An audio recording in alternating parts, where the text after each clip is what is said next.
देखिए, आज हम बहुत महत्वपूर्ण टॉपिक लेकर आए हुए हैं जो आगामी सारे एग्जाम के लिए अच्छे होंगे।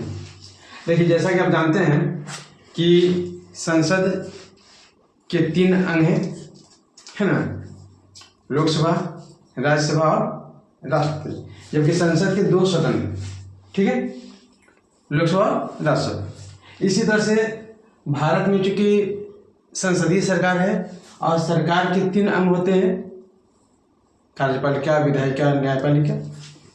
आप जानते हैं लोकसभा और राज्यसभा की जो संयुक्त बैठक होती है उसकी अध्यक्षता लोकसभा के अध्यक्ष करते हैं। कौन करते हैं? लोकसभा के अध्यक्ष करते हैं। और संसद की जब संयुक्त बैठक होती है तो इस बैठक को राष्ट्रपति संबोधित करते हैं। कौन करते हैं? राष्ट्रपति संबोधित करते हैं।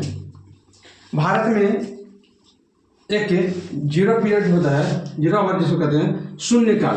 यह शून्यकाल जो है भारतीय संसदीय प्रणाली की देन है। भारतीय संसदीय प्रणाली की देन शून्यकाल है। भारत में चूंकि संसदीय शासन प्रणाली है, यहाँ पर राष्ट्र का जो प्रधान होता है वह राष्ट्रपति होता है।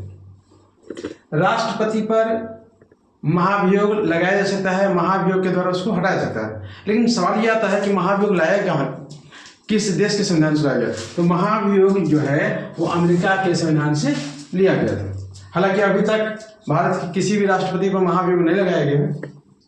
राष्ट्रपति के चुनाव में कुछ प्रस्तावक और कुछ अनुमोदक होते हैं, जिनकी संख्या 50-50 होती है, यानी 50 प्रस्तावक और 50 अनुमोदक होते हैं।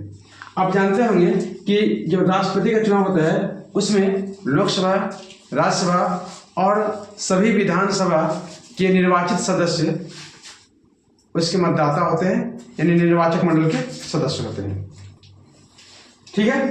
राष्ट्रपति अपना त्याग पत्र उपराष्ट्रपति को देते हैं। राष्ट्रपति अपना त्याग पत्र किसको देते हैं? उपराष्ट्रपति को देते हैं।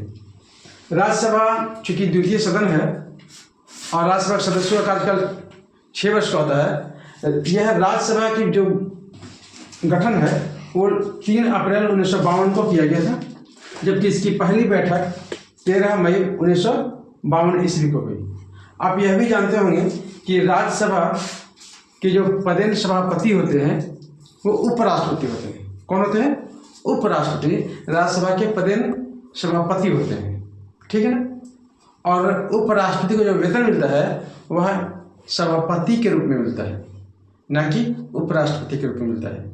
हम समझते हैं ये सारी बात आपको बहुत पसंद आएगा और एग्जामिनेशन के दृष्टिकोण से बहुत ही महत्वपूर्ण है। आप पढ़ें और हमारे YouTube channel Shahid sir GS वाले को सब्सक्राइब करें, लाइक करें, फॉलो करें। थैंक्स।